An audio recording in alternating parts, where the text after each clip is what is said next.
To finance my brother's lavish trip, my parents sold my dream house. My dad smirked when I got back. Everly, that's my name. I still remember the exact moment the betrayal surfaced.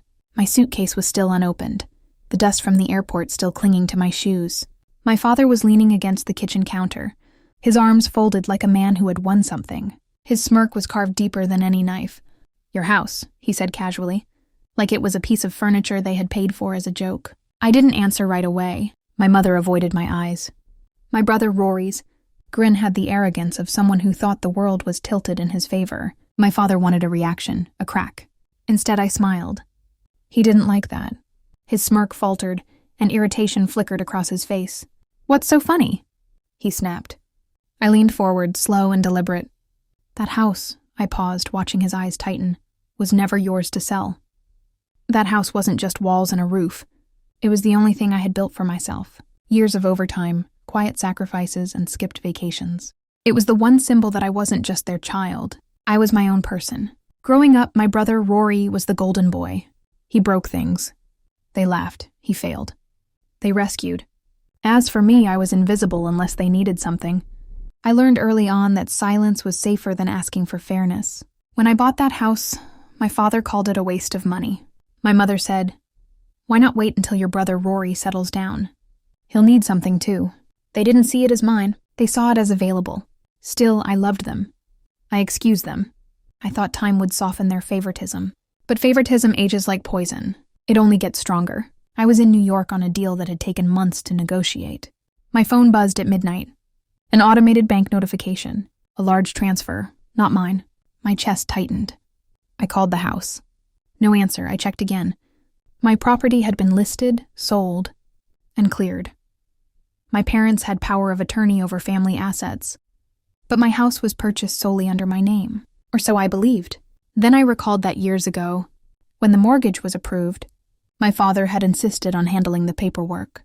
He had quietly and calculatedly slipped himself in as a co-signer. At the time, I thought he was simply helping me secure better rates.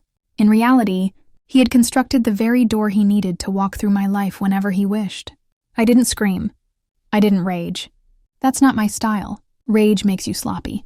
Instead, I sat in that New York hotel room, the neon city pulsing outside my window, and I replayed every conversation, every offhand comment. The picture began to sharpen. They hadn't stumbled into betrayal. They had meticulously planned it. My absence had simply made it easier. That night, I promised myself I would not be their victim. Not again. The first step was silence. When I returned to the house, I hugged them and acted exhausted. They believed I had accepted the situation. My father bragged about the deal he got and how quickly he had flipped the house. My brother Rory showed me photos from the Maldives, a private villa, champagne breakfasts, and jet skis slicing through turquoise. Water, all paid for by the remains of my dream. I listened, smiled, and planned. I began to dig into the sale. Paper trails are loyal. They never lie. The buyer was a shell company, rushed through by a lawyer who happened to owe me a favor. That was my entry point. Then came the tax authorities. I quietly and anonymously fed them information. The sudden inflow of money, undeclared, was traced back to my father's account. It didn't take long. Letters started to arrive, with government seals pressed on them like warnings in red. My father brushed them off at first. Then the calls came, followed by frozen accounts and audits. Meanwhile, I had been working with a real estate friend. That house, my house, had been sold under fraudulent conditions. My co-signer status gave me leverage. I filed the challenge. Legally airtight and dressed in patience. The courts leaned in my favor.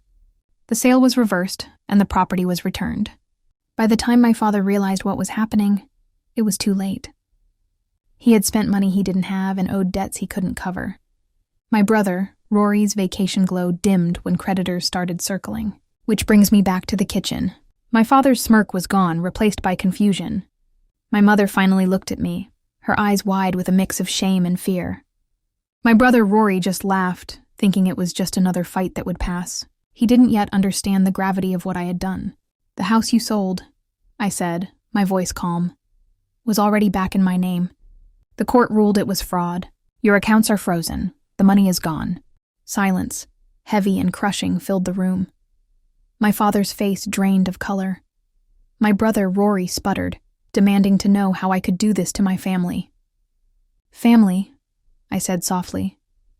That word again. I leaned back. You taught me what family means, and I learned. Family means sacrifice, so I sacrificed you. They thought they had stripped me of my dream. Instead, I stripped them of their illusion of control.